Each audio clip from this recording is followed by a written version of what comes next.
Hey everyone, this is Danny. Thank you so much for tuning in with me. This is episode number 292. Thank you for being on another one with me here. I will say just at the start of this, if you haven't subscribed on whatever podcast platform you're listening to this on, I would ask you to do that. It keeps you notified when new episodes come up. And if you would also not mind to take the time to share these episodes with someone you know, friends, family, so we can increase visibility on different platforms, I would be grateful for that. And hopefully these little short teachings can be found worthwhile, and the message of Jesus Christ gets spread further and further as we go along. So I would appreciate those efforts if you are so willing. Now, today's episode is kind of a short observation that I came across in some reading. I want to pass that on to you, and I'm going to read the portion of Scripture that it comes through and give you a bit of a taste of the scene, some maybe context. And so we'll read out of John chapter 8. I'll start reading in verse 12, reading all the way through verse 20. And it says, "Again, Jesus spoke to them, saying, 'I am the light of the world. Whoever follows me will not walk in darkness, but will have the light of life.' So the Pharisees said to him, 'You are bearing witness about yourself. Your testimony is not true.' Jesus answered, 'Even if I do bear witness about myself, my testimony is true, for I know where I came from and where I am going. But you do not know where I come from or where I am going. You judge according to the flesh. I judge no one. Yet even if I do judge, my judgment is true, for it is not I alone who judge, but I and the Father who sent me. In your law it is written that the testimony of two men is true. I am the one who bears witness about myself, and the Father who sent me bears witness about me.' They said to him, therefore, 'Where is your Father?' Jesus answered, 'You know neither me nor my Father. If you knew me, you would know my Father also.' These words he spoke in the treasury as he taught in the temple, but no one arrested him because his hour had not yet come." So I've titled this kind of observation, "Where is your Father?" Now, while reading this text, the significance of the religious leaders' question strikes me. They asked Jesus in John 8:19, "Where is your Father?" Now, this has significance as I see it for many reasons. At face value, the simple question can be skimmed over as a just simple response to Jesus bringing up his Father from verse 16. Yet even if I do judge, my judgment is true, for it is not I alone who judge, but I and the Father who sent me, he says. Also in verse 17, it says, "In your law it is written about that the testimony of two people is true. I am the one who bears witness about myself, and the Father who sent me bears witness about me." Now, I see the question, "Where is your Father?" as both a personal stab and also a revealing spiritual condition inquiry from these religious leaders. Now, as a personal stab against Jesus, these religious leaders have very likely heard about Jesus. They may have seen him in action, and very likely they have asked plenty of questions amongst themselves and have learned quite a bit about his family history. Very possibly even, they knew the status of Jesus' earthly father.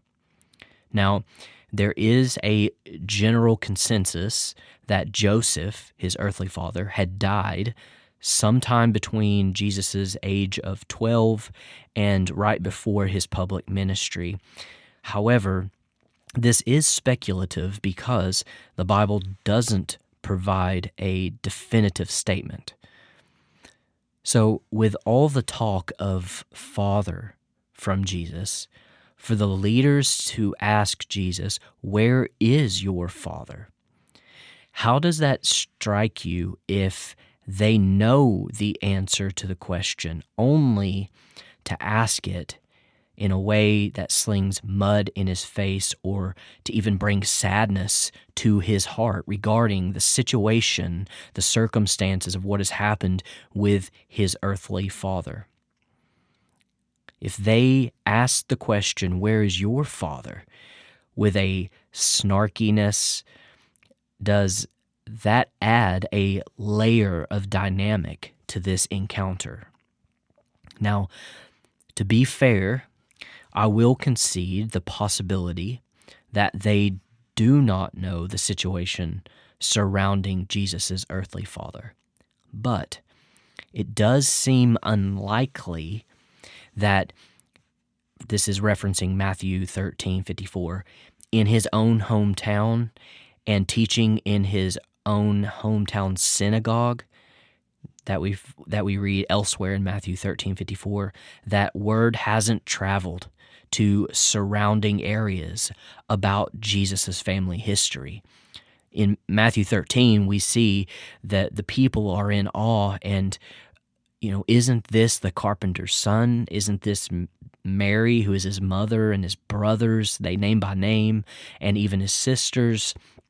So they are well acquainted who this person is. I find it interesting that Joseph isn't even called out by name. He's just referred to as the carpenter's son. That is peculiar to me. The sisters don't get named, but the sons do. His mother does. In a culture where women didn't get the mention that they would today, it is odd that Joseph, the earthly father, is not even, his name's not even mentioned there. I think that's peculiar. But I bring up Matthew 13 to just suggest or propose that I find it odd that word wouldn't have circulated regarding this person, this individual who is really shaking things up, who is turning things on its head and doing great works and signs that people find incredible. How is it that the word hasn't traveled? So that is kind of an imaginative consideration. If they in fact knew who his father or earthly father was, what if that question is targeting perhaps the controversy that is attached to the status of his father, his earthly father? Where is your father? No doubt there was still, even through past beyond the birth of Jesus, but into his childhood, teen years, adult life, no doubt there was some stigma or some whispers and gossip about the status of his father. Not everyone had a revelation of what Mary knew and Joseph knew about this, the status of who his father was. So no doubt there was some stigma there, and if that question is targeting Jesus in a way of, sleight of hand, of slinging mud, who is your father? As though to say, do you even know who your father is? Or if the circumstances surrounding Joseph's absence could be potentially controversial, are they reminding him of that? So it's very underhanded. It's very passive aggressive. I see there as a potential. Now, the leader's question again, where is your father? Also, I see reveals a spiritual condition of their own hearts. Jesus says in John 8:18, in the second part of the sentence, my other witness is the Father who sent me. Now, essentially, they are saying, where is this second witness that you say establishes your credibility? This is something also the leaders are suggesting. Now, Jesus points out to the leaders, he says, in your own law, it is written that the testimony of two witnesses is true. That's John 8:17, like we read earlier. We can recall that in Numbers 35:30, it says, if anyone kills a person, the murderer shall be put to death on the evidence of witnesses, but no person shall be put to death on the testimony of one witness. This establishes that at least two witnesses are needed to satisfy this law's requirement. Also, notice in Deuteronomy 17:6, it gives explicit numeric requirement in saying, quote, on the evidence of two witnesses or of three witnesses, the one who is to die shall be put to death. A person shall not be put to death on the evidence of one witness. Also, we see in Deuteronomy 19:15, which says, a single witness shall not suffice against a person for any crime or for any wrong in connection with any offense that he has committed. Only on the evidence of two witnesses or of three witnesses shall a charge be established. Now, I find it necessary to say that we do know the compromised potential that this law rule has. Think Ahab and Jezebel regarding Naboth's vineyard, this manufacturing of false testimony. There is inherent within it the compromised potential for manipulating this law. If two people essentially agreed on a lie, that does not make it truth. And this is evidenced also in the mock trial of Jesus. Who can accuse Jesus of sin? In Matthew 26:60 and 61, it says, but they did not find any, that is false evidence, though many false witnesses came forward.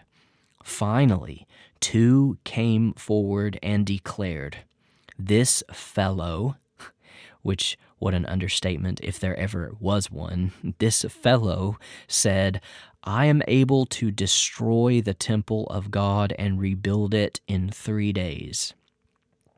Now, is this what Jesus said? Well, no, we find it in John 2:19, in Jesus saying, Jesus answered them, destroy this temple, and in 3 days I will raise it up. Now, the author, John, establishes that the temple that Jesus was speaking of was his body. So we know that Jesus wasn't speaking of the temple. He was speaking of this temple, his body. So we know that these two witnesses' testimony was a distortion and a misrepresentation of truth. Now, as I was putting this together, it stuck out to me in reviewing John 2:19, when Jesus says, destroy this temple, and in 3 days I will raise it up. The basis of these two witnesses that came forward and quoted him, or should we say misquoted him, are referenced in the encounter that happens in John 2, in that proximity of 21. I'm just going to read a short portion. This is a side note, really, of of something that I am ever kind of aware of, if you will, something that's always kind of in the back of my mind. So Jesus, the Passover of the Jews was at hand, and Jesus was went up to Jerusalem, and we find him in the temple, and he found those who were selling sheep and oxen and pigeons and money changers, and he makes a whip out of cords, and he drives them out of the temple with the sheep and the oxen. He pours out the coins, the money changers, he overturns the tables, and he told those who sold the pigeons, "Take these things away. Do not make my Father's house a house of trade." His disciples remembered that it was written, "Zeal for your house will consume me."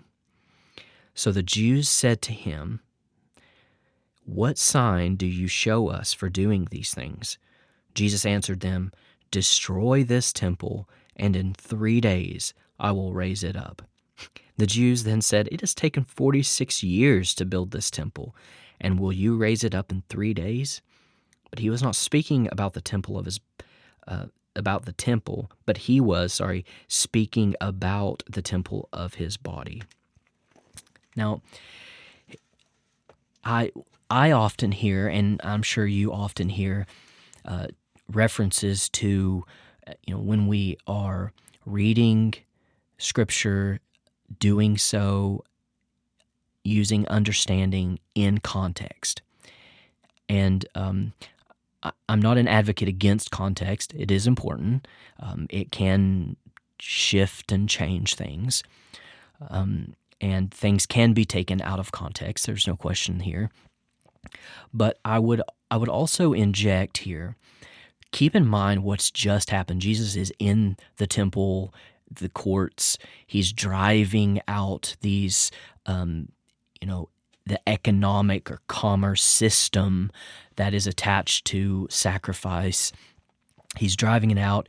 He's telling them this should be a house of prayer, not of commerce or trade. If Jesus makes this statement, destroy this temple, and in 3 days I will raise it up. If you are there hearing him in context of being in the temple courts, and he says, destroy this temple, and in 3 days I will raise it up. If we are to conclude what he is saying based on the context, the surrounding context, we would likely also conclude him to be speaking of the temple in which he is standing, rather than speaking of a different context, that is, the earthly body that houses the Spirit of God. Destroy this temple, and destroy this temple, and in 3 days I will raise it up. I would just inject, don't be too chained to context in understanding things. In context here, Jesus was in the temple courts driving out commerce.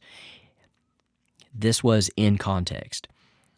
But here he was speaking about a physical temple of his body.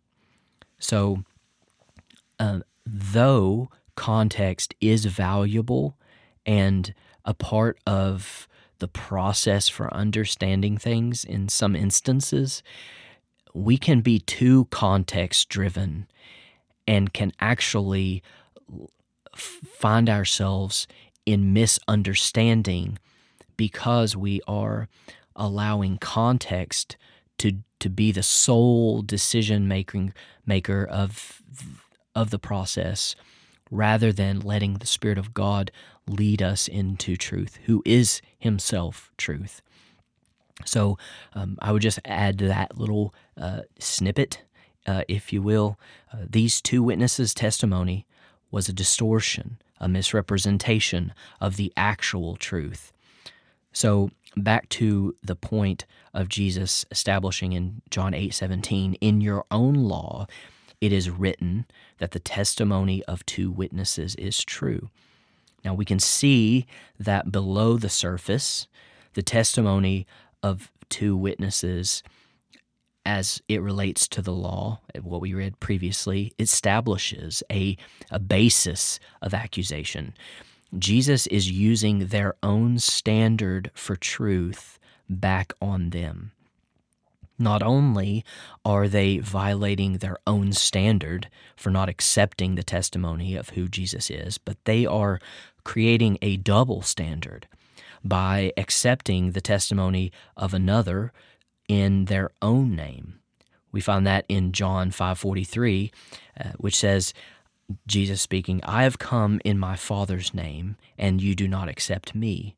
But if someone else comes in his own name, you will accept him." Jesus is revealing their double-mindedness, their contradictoriness, and distortedness regarding the things of God. And Jesus takes this one step further when he says, "If you knew me, you would know my Father also." It's John 8:19. He is essentially saying, because you don't know me, you don't know the Father who sent me. Now this is a cutting blow to the supposed spiritual elite. The very ones who should know God don't know him at all because they do not know the one he sent. Out of their very own mouths, "Who is your Father?" reveals that they do not know God. Now, I'll close this out with just another additional side note. At the end of this passage we read in John 8:20, it clarifies a little bit of the scene. It says, "These words he spoke in the treasury as he taught in the temple." These words he spoke in the treasury as he taught in the temple. Now, I think this is no coincidence that he was speaking these words in the treasury. It's very specific about that detail, very specific. And I think it's no coincidence that he was speaking these words in the treasury. A pearl of great price, speaking of knowing himself and knowing the Father, standing in the very place in which they keep treasures. They did not have the eyes to see that he himself was treasure, the pearl of great price to be discovered. And that which he spoke of knowing him and the Father is worth more than all the treasures of the world can be contained within its treasure chests. So thank you so much for being with me on this next episode. Please subscribe and share this so we can get the word out across really across the world as it is already going. I'm continuously in awe of how God has spread this. It's reaching places that I could never go or may never go, and I'm thankful for it. I'm thankful for his work and thankful for you all who tune in and hopefully, I pray, find value and insight into the treasure that is God's word, his speaking, his presence, his intimacy, and eagerly share that with all who will listen. So thank you so much for being with me. Look forward to the next one. God bless.